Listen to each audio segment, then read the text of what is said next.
Hello students, good morning. Agriculture की class में आप सभी का स्वागत है। कल तक के वीडियो में अपन ने छठा चैप्टर स्टार्ट कर दिया था। छठे चैप्टर में अनाज वाली फसलें पढ़ने स्टार्ट की थी। अनाज वाली बोल दो या खाद्यान्न वाली बोल दो। जिसमें सबसे पहली क्रॉप थी धान या चावल, अंग्रेजी में बोले तो राइस। धान का वैज्ञानिक नाम ओराइजा सेटाइवा, उसकी फैमिली थी पोएसिया ग्रेमनी, और उसका जो ओरिजिन था, उत्पत्ति स्थान, वो था दक्षिणी पूर्वी एशिया। उसके महत्व के बारे में पढ़ा। स्टार्च की मात्रा अधिक पाई जाती है, 77 से 79% कार्बोहाइड्रेट्स पाया जाता है। उसके बाद में उसकी मृदा जलवायु के बारे में पढ़ा। जलवायु उष्ण एवं जलवायु चाहिए, टेम्परेचर 25 से 30 डिग्री सेल्सियस चाहिए। उसके बाद अपन ने मृदा के बारे में पढ़ा। मृदा चिकनी मटियार दोमट मृदा इसके लिए उपयुक्त रहती है। फिर उसकी खेत की तैयारी के 2 मेथड पढ़े थे। खेत की तैयारी के बाद कुछ उन्नत किस्में पढ़ी थी, वेराइटीज़ पढ़ी थी, जिसमें सीधी बुआई के लिए अलग पढ़ी थी और रोपाई के द्वारा अलग पढ़ी थी और संकर वैरायटी अलग पढ़ी थी। इसके बाद अपन ने बुआई का समय पढ़ लिया था। बुआई कब करते हैं? जुलाई माह में 15 जुलाई तक क्या कर देते हैं? बुआई कर देते हैं। आज हम पढ़ेंगे क्या नाम से? बुआई का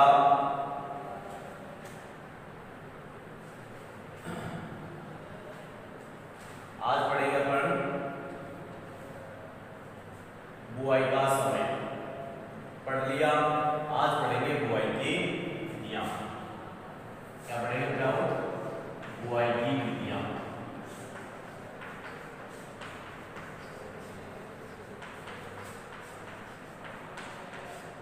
अब बुआई की विधि 2 विधियों के द्वारा धान की बुआई की जाती है। एक तो छिड़काव विधि से, यानी एक तो खेत में सीधी बुआई कर दो, और दूसरी रोपाई विधि के द्वारा। अब जो खेत में अपन सीधी बुआई कर रहे हैं, इसमें 2 प्रकार से की जाती है। एक तो पंक्तियों में बुआई करना, और दूसरा होता है छिड़काव विधि से बुआई करना।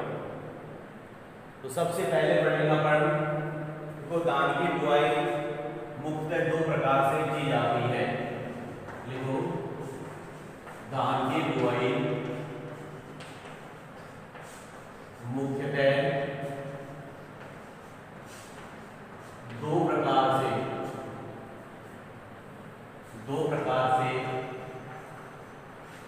की जाती है। कितने प्रकार से? 2 प्रकार से की जाती है। पहले विधि लिखेंगे अपन खेत में सीधी बुआई। खेत में सीधी बुआई की विधि।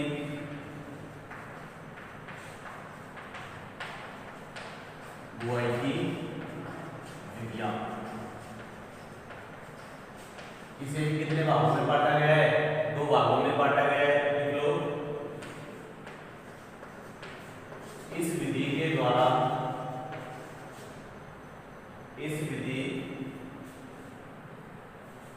धान की सीधी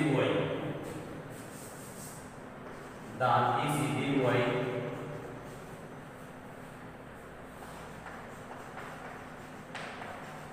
2 प्रकार से की जाती है। 2 प्रकार से की जाती है।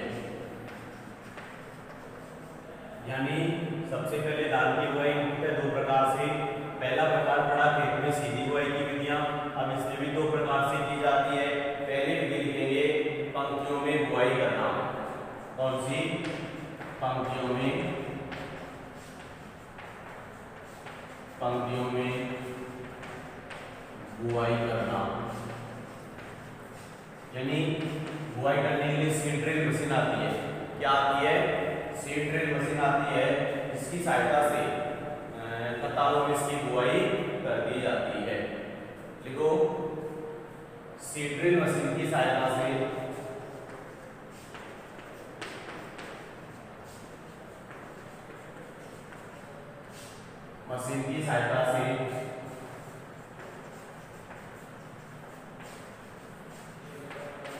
बीस सेंटीमीटर की दूरी पर 20 सेंटीमीटर की दूरी पर कतारों में बुआई कर देते हैं। कतारों में बुआई कर देते हैं।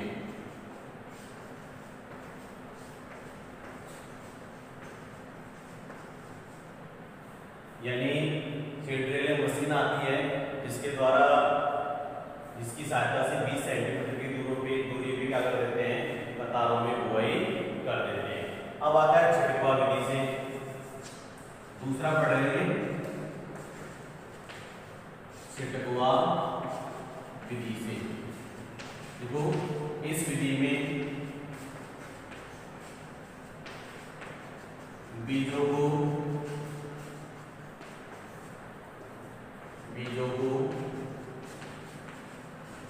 खेत में छिटककर,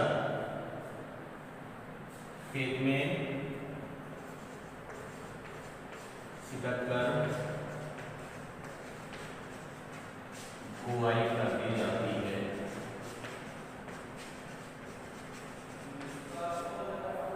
इसके बाद में दूसरा पढ़ेंगे रोपाई विधि के द्वारा। ये तो पढ़ ली खेत में सीधी बुआई के द्वारा।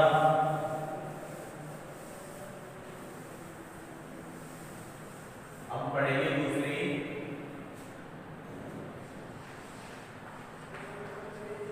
रोपाई विधि के द्वारा।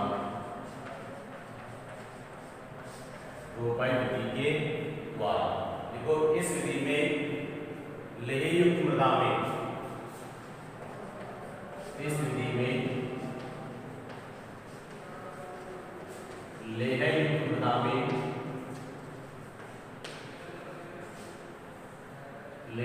मृदा में,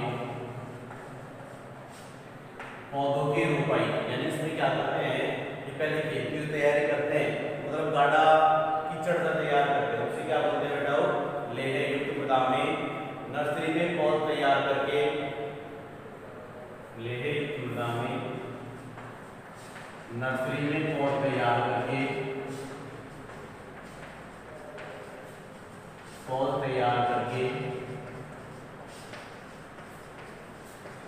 रोपाई की जाती है। रोपाई की जाती है। इसमें पौधे से पौधे और जो पंक्ति से पंक्ति की दूरी होती है वो क्या होती है? 20 × 10 मीटर रखी जाती है। देखो, रोपाई के लिए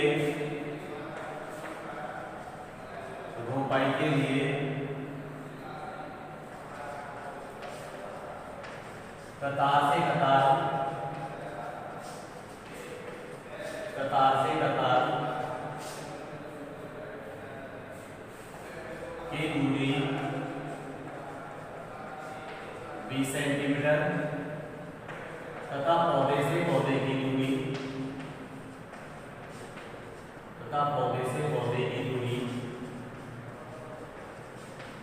10 सेंटीमीटर रखी जाती है।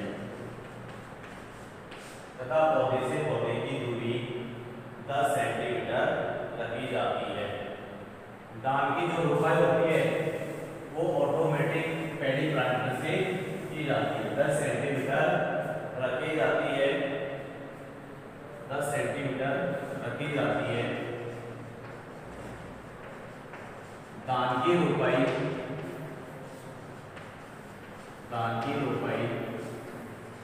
ऑटोमेटिक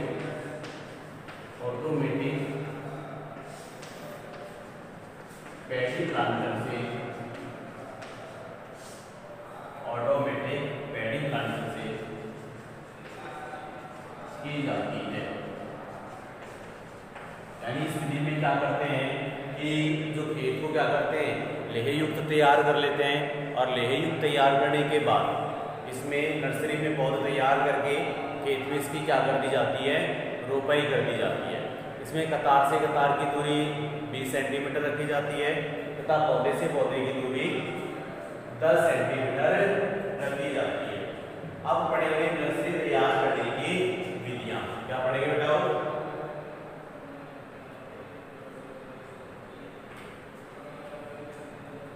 नर्सरी तैयार करने की विधियां।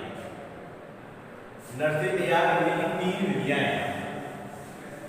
सबसे पहली विधि तो है गीली क्यारी विधि, दूसरी विधि है शुष्क क्यारी विधि, और जो तीसरी विधि है वो है ढेबो विधि। हेडिंग डालो नर्सरी तैयार करने की विधियां।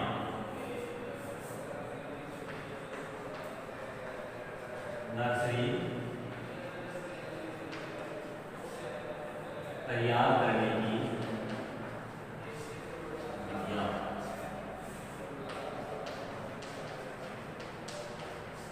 नर्सरी तैयार करने की विधियां। सबसे पहली विधि पढ़ेंगे, यानी जो नर्सरी होती है वो 3 विधियों के द्वारा तैयार की जाती है। तो नर्सरी तैयार करने की 3 विधियां हैं।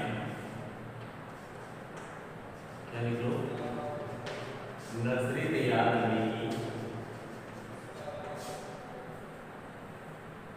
करने की 3 विधियां हैं।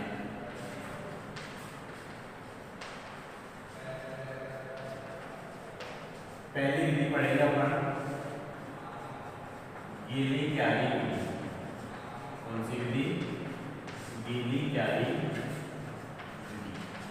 इस विधि में क्या करते हैं कि खेत के अंदर क्या भर दिया जाता है, पानी भर दिया जाता है।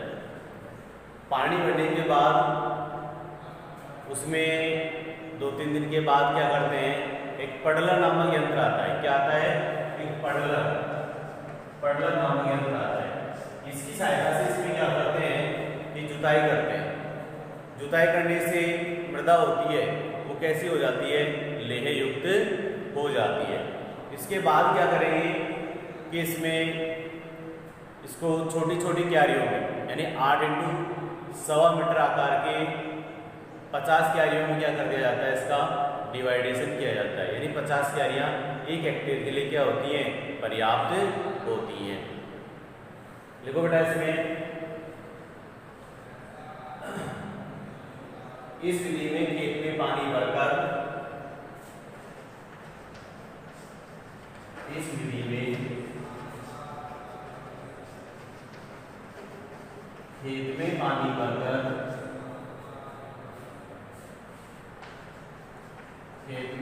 भरकर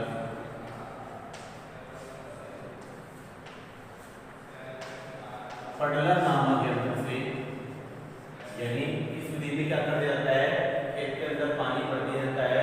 पानी भरकर पडलर की सहायता से, इसकी सहायता से, पडलर की सहायता से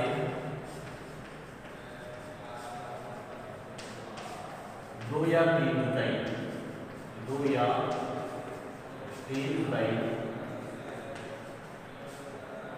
2 या 3 जुताई कर दी जाती है।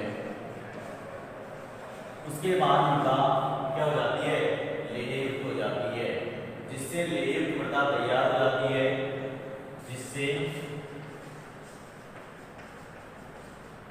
लेहयुक्त मृदा तैयार हो जाती है, जिससे लेहयुक्त मृदा तैयार हो जाती है। 2 या 3 दिन के बाद, यानी लेहयुक्त मृदा तैयार करने के बाद क्या करेंगे, 1 या 2 दिन के बाद, 1 या 2 दिन के बाद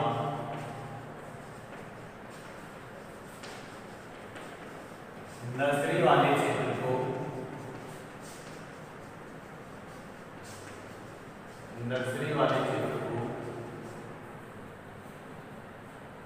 8 इंटू 1.25 मीटर आकार की, 8 इंटू 1.25 मीटर आकार की छोटी छोटी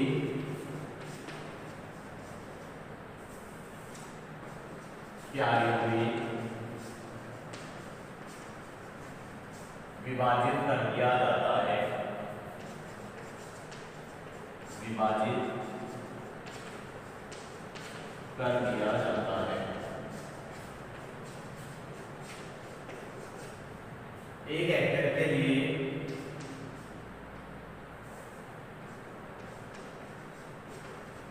एक हेक्टेयर के लिए 50 क्यारियां पर्याप्त होती हैं।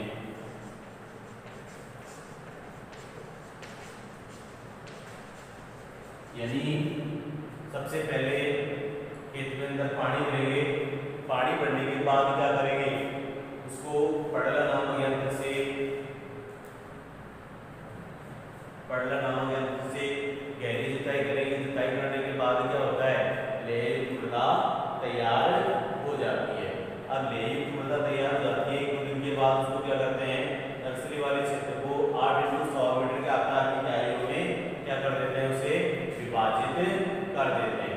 अब विभाजित करने के बाद में क्या होता है कि क्या नाम से एक हेक्टेयर के लिए कितनी क्यारियां पर्याप्त होती हैं, एक हेक्टेयर के लिए 50 क्यारियां पर्याप्त होती हैं। आगे को पूरक प्रबंध के लिए, पूरक प्रबंध के लिए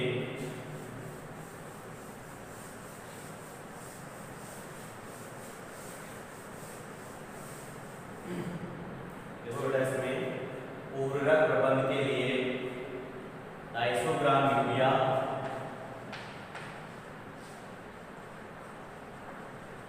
प्रबंध के लिए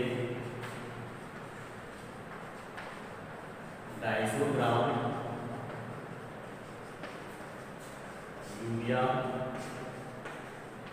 तथा 250 ग्राम यूरिया तथा 500 ग्राम सिंगल सुपर फास्फेट,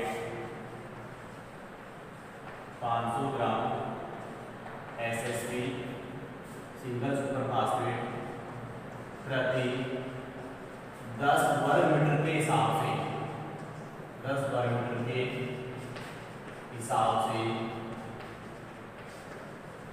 मृदा में मिला देना चाहिए, मृदा में मिला देना चाहिए। यानी 250 ग्राम यूरिया तथा 500 ग्राम सिंगल सुपर फास्फेट प्रति वर्ग 10 मीटर के हिसाब से क्या कर देना चाहिए, मिला देना चाहिए। इस विधि में अंकुरित बीज बोए जाते हैं।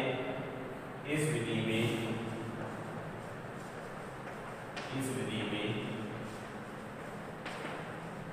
अंकुरित बीज बोए जाते हैं।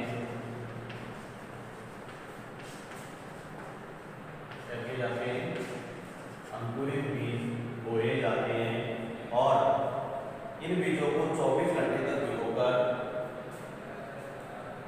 बीजों को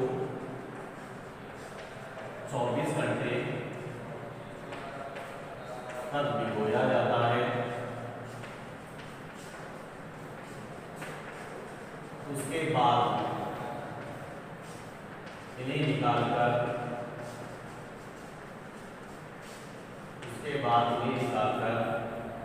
छायादार स्थान पर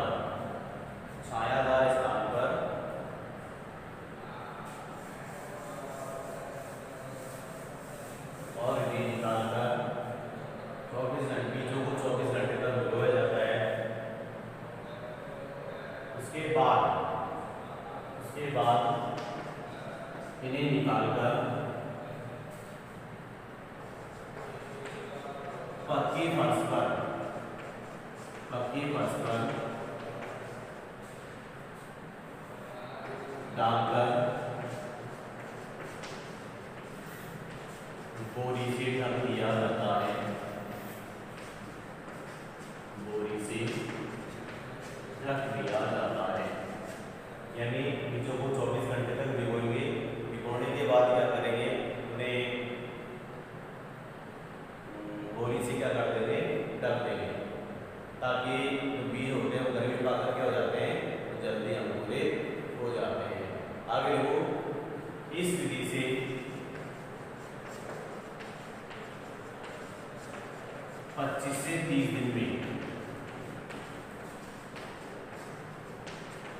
बॉल तैयार हो जाती है।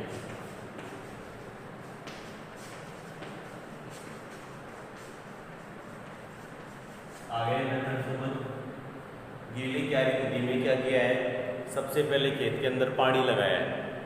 पानी लगाने के बाद क्या किया है, पड़ला नामक यंत्र है उससे उसकी 2-3 जुताई की है। जुताई करने के बाद खेत कैसा हो गया, लेह युक्त हो गया। लेह युक्त होने के बाद क्या किया अपन ने कि क्या नाम से 8 × 1.25 मीटर आकार की इसको छोटी छोटी क्यारियों में विभाजित कर दिया।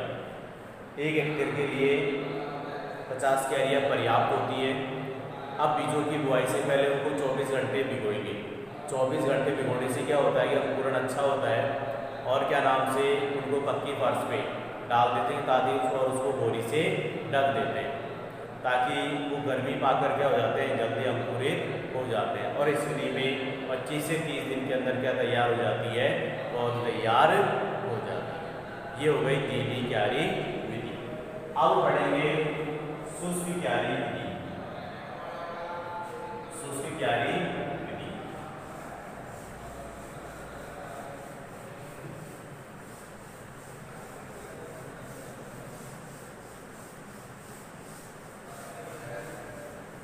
अब शुष्क क्यारी विधि में क्या होगा, शुष्क क्यारी विधि भी सेम ही है।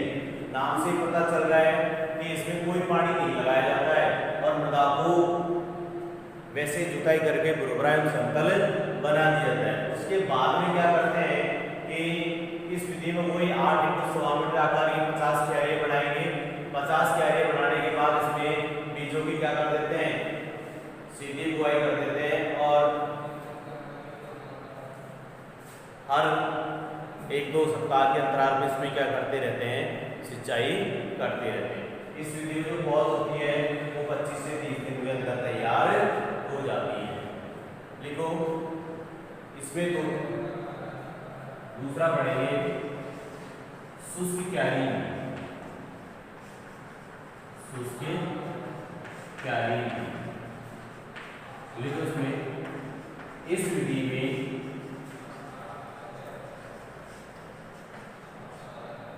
2 या 3 जुताई करके 2 या 3 जुताई करके खेत को समतल जुताई करके नर्सरी वाले क्षेत्र को बुरबुरा एवं समतल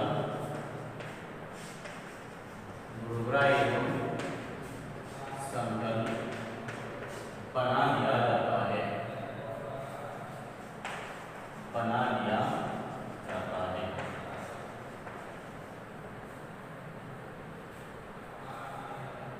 गीली क्यारी विधि की तरह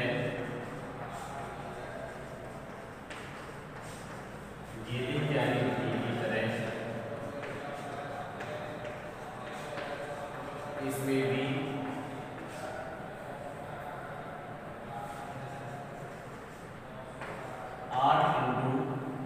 इसमें भी 8 × 1.25 मीटर आकार की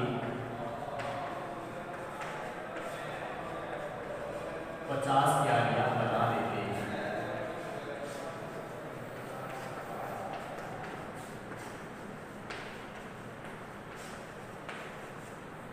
ये क्यारियां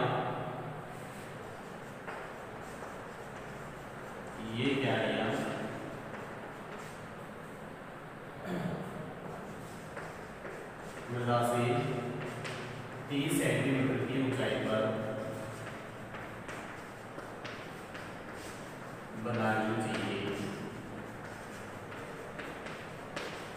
ताकि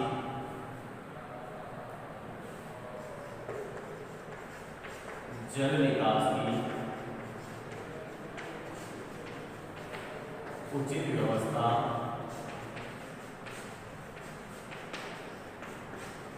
हो सके। इसके बाद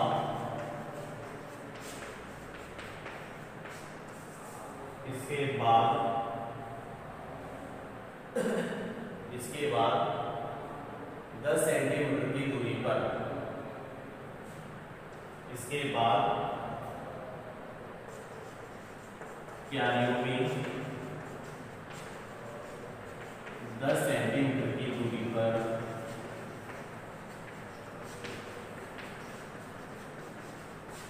बीजों की बुआई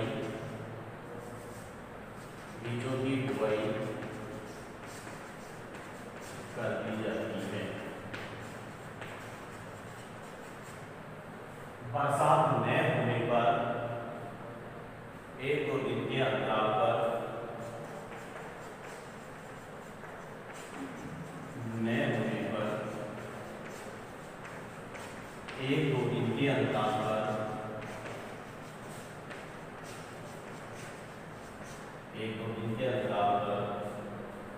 सिंचाई करते रहना चाहिए।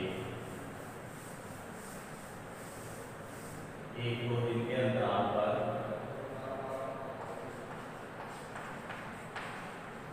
सिंचाई करते रहना चाहिए। इस विधि में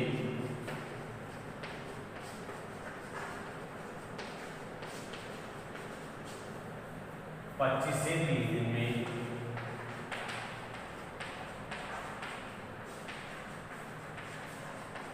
पौध तैयार हो जाती है,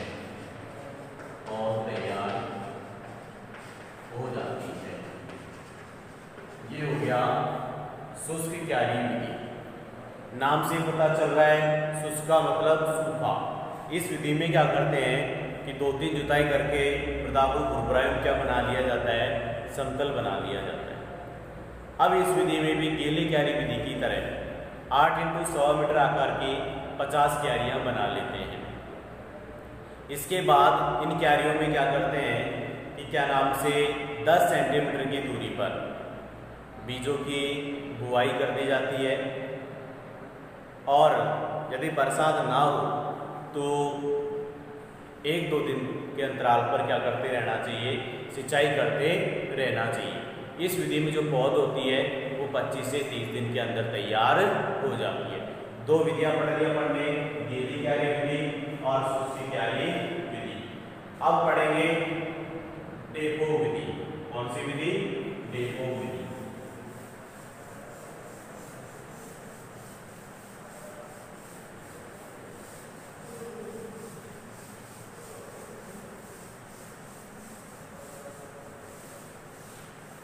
जो डेपो विधि थी वो IRRI तीसरी विधि है, डेपो विधि। यानी जो डेपो विधि थी वो IRRI international rice research institute Manila Philippines के अंदर इसे अनुमोदित की गई थी, या इस विधि उसके द्वारा निकाली गई। इस विधि में 1 हेक्टेयर की पौध की तैयार के लिए 25 से 30 वर्ग मीटर स्थान की आवश्यकता होती है, और 1 मीटर में 3 किलोग्राम बीज की आवश्यकता होती है। इस विधि में क्या होता है कि क्या नाम से पॉलीथीन की शीट पर, किसकी शीट पर? पॉलीथीन की शीट पर घास फूस वगैरह या केले के पत्ते वगैरह इनकी क्या की जाती है, 1.5 सेंटीमीटर मोटी परत तैयार की जाती है। और इस विधि के अंदर क्या होता है कि 11 से 13 दिन के अंदर पौध तैयार हो जाती है। आगे समझ, यानी इस विधि को कहां से अनुमोदित किया गया? IRRI से, इंटरनेशनल राइस रिसर्च इंस्टीट्यूट से, मनीला फिलीपींस है के अंतर्गत स्थित है, वहां से इसे अनुमोदित किया गया। इस विधि में 1 हेक्टेयर के लिए 25 से 30 वर्ग मीटर स्थान की आवश्यकता होती है, और क्या नाम से 1 वर्ग मीटर में 3 किलोग्राम बीज की आवश्यकता होती है, और इसमें 11 से 14 दिन के अंदर पौध तैयार हो जाती है। और इसमें बीजों की बुआई के लिए पॉलीथीन की शीट पर केले के पत्ते वगैरह है, घास फूस वगैरह है, इसकी 1.5 सेंटीमीटर मोटी परत बिछा के उसके ऊपर बीजों की बुआई कर दी जाती है, और हमारी पौध कितने दिन में तैयार हो जाती है? 11 से 13 दिन या 11 से 14 दिन के अंदर तैयार हो जाती है। लेकिन इस विधि के बारे में भी यह विधि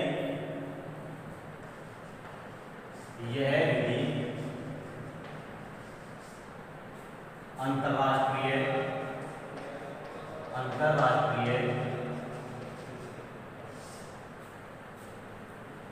चावल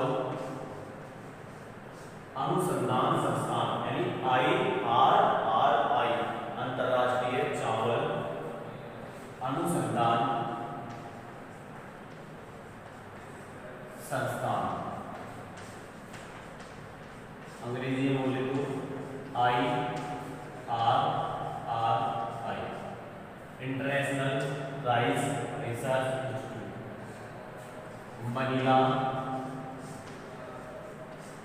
फिलीपींस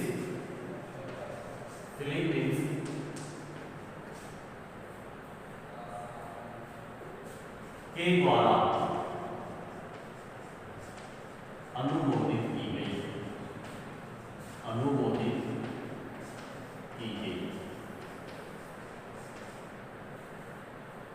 इस विधि में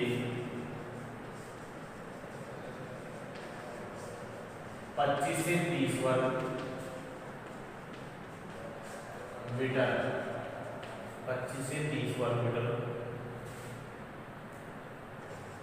स्थान की आवश्यकता होती है।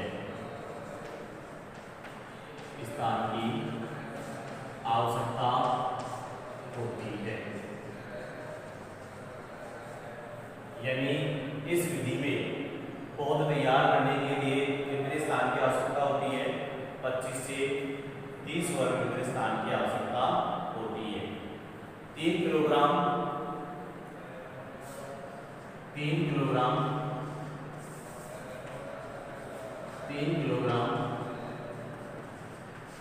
प्रति वर्ग मीटर, 3 किलोग्राम प्रति वर्ग मीटर बीज की आवश्यकता होती है।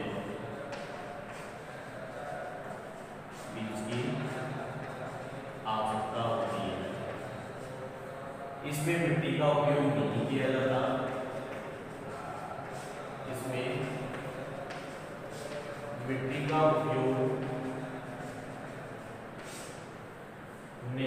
जाता। है।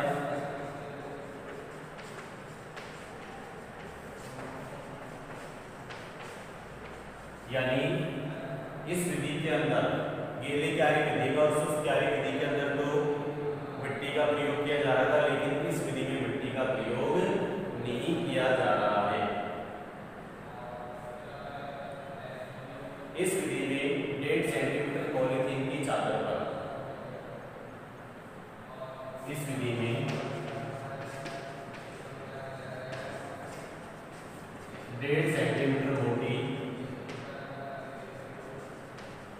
मोटी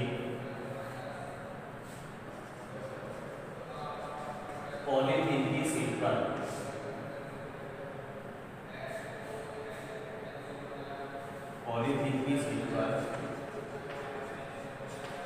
घास फूस वगैरह है, केले के पत्ते हैं, चादर पर जूट के बोरे, सीमेंट के फर्श, यानी घास फूस, जूट के बोरे, केले के पत्ते, केले के पत्तों की इस विधि में 1.5 सेंटीमीटर पॉलीथीन की शीट पर मोटी पॉलीथीन की शीट पर घास फूस, जूट के बोरे व केले के पत्ते की परत बनाई जाती है।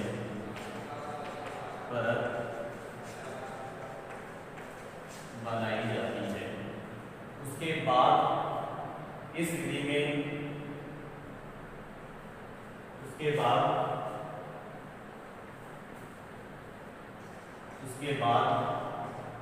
परत बनाई जाती है और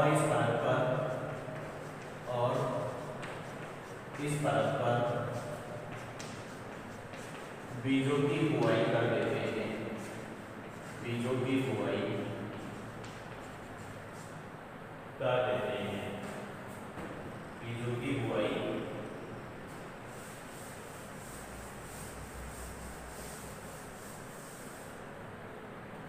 बीजों की बुआई कर देते हैं। इस विधि में 11 से 13 दिन में पौध रोपाई के योग्य हो जाती है।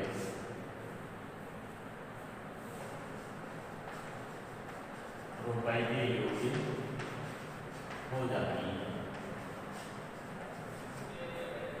ये पढ़ लिया अपन ने तीन विधि किसकी, नर्सरी तैयार करने की तीन विधि।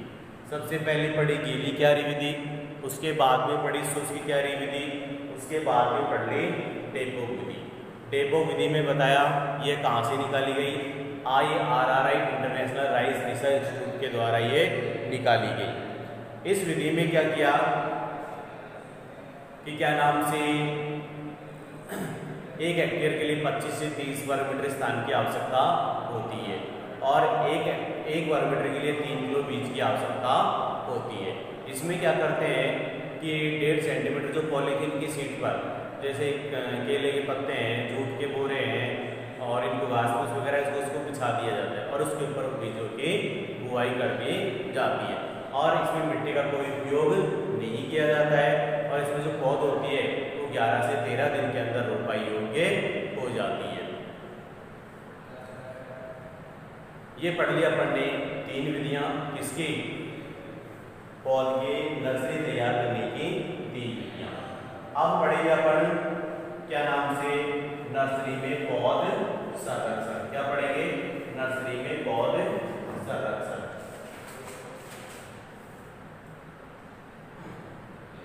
सबसे पहले खाद उर्वरक पढ़ेंगे।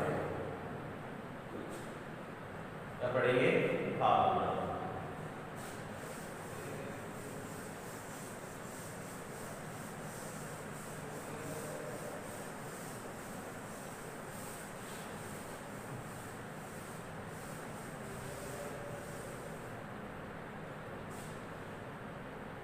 हेडिंग डालो खाद एवं उर्वरक।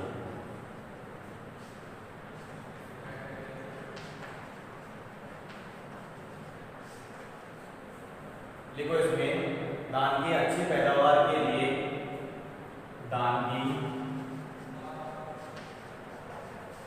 अच्छी पैदावार के लिए, अच्छी पैदावार के लिए 80 से 120 किलोग्राम नाइट्रोजन, 80 से 120 किलोग्राम नाइट्रोजन तथा 40 से 60 किलोग्राम फास्फोरस, 80 से 120 किलोग्राम नाइट्रोजन तथा 40 से 60 किलोग्राम फास्फोरस तथा 30 से 40 किलोग्राम पोटास प्रति हेक्टेयर की दर से, प्रति हेक्टेयर की दर से, यानी 80 से 120 किलोग्राम तो क्या है, नाइट्रोजन है और 40 से 60 किलोग्राम फास्फोरस है और 30 से 40 किलोग्राम पोटास प्रति हेक्टेयर की दर से देना चाहिए, दर से देना चाहिए, प्रति हेक्टेयर की दर से देना चाहिए। धान की रोपाई के 7 से 10 दिन बाद, धान की रोपाई के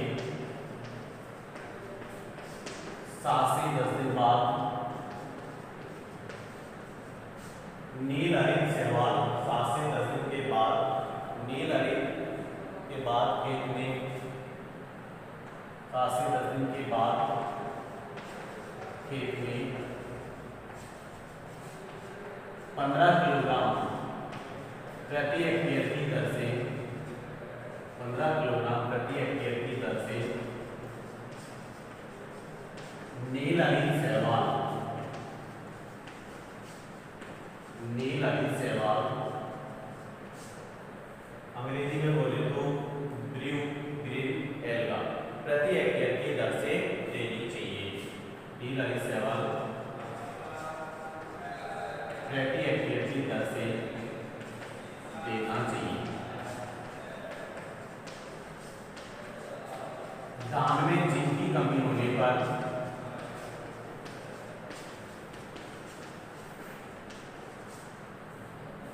में जिंक की कमी होने पर 0.5 दान में जिंक की कमी होने पर 0.5% जिंक सल्फेट का घोल बनाकर छिड़काव कर देना चाहिए, छिड़काव कर देना चाहिए, छिड़काव कर देना चाहिए। दान में जिंक की कमी के कारण, दान में जिंक की कमी के कारण,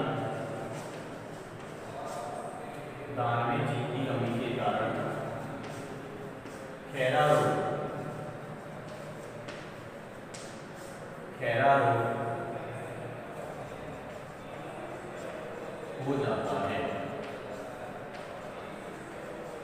ये हो गया काला, यानी 80 से 120 किलोग्राम तो नाइट्रोजन देनी है, 40 से 60 किलोग्राम फास्फोरस देनी है और 30 से 40 किलोग्राम पोटास प्रति हेक्टेयर की दर से देनी है। धान की रोपाई के 7 से 10 दिन बाद 15 किलोग्राम ब्लू ग्रीन एल्गा यानी नील हरी शैवाल प्रति हेक्टेयर की दर से देना चाहिए और धान में जिंक की कमी होने पर जिंक सल्फेट का छिड़काव करना चाहिए 0.5% का घोल बनाकर। और धान में यदि जिंक की कमी होती है तो कौन सी डिजीज आती है? धान में खैरा रोग होता है। सबसे इंपॉर्टेंट क्वेश्चन है बेटा ये हर कंपटीशन में आता है। धान की क्या नाम से जिंक की कमी से कौन सा रोग हो जाता है? धान में कौन सा रोग हो जाता है? खैरा रोग हो जाता है। आप पढ़ेंगे इसके ऊपर क्या नाम से कल। आज की वीडियो में अपन इतनी चर्चा करेंगे। कल की वीडियो में अपन सिंचाई के बारे में पढ़ेंगे, उसके बाद में पौध संरक्षण के बारे में पढ़ेंगे।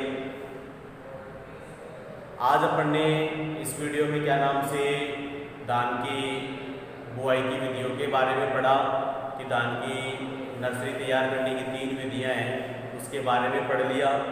उसके बाद में खाद उर्वरक के बारे में पढ़ लिया।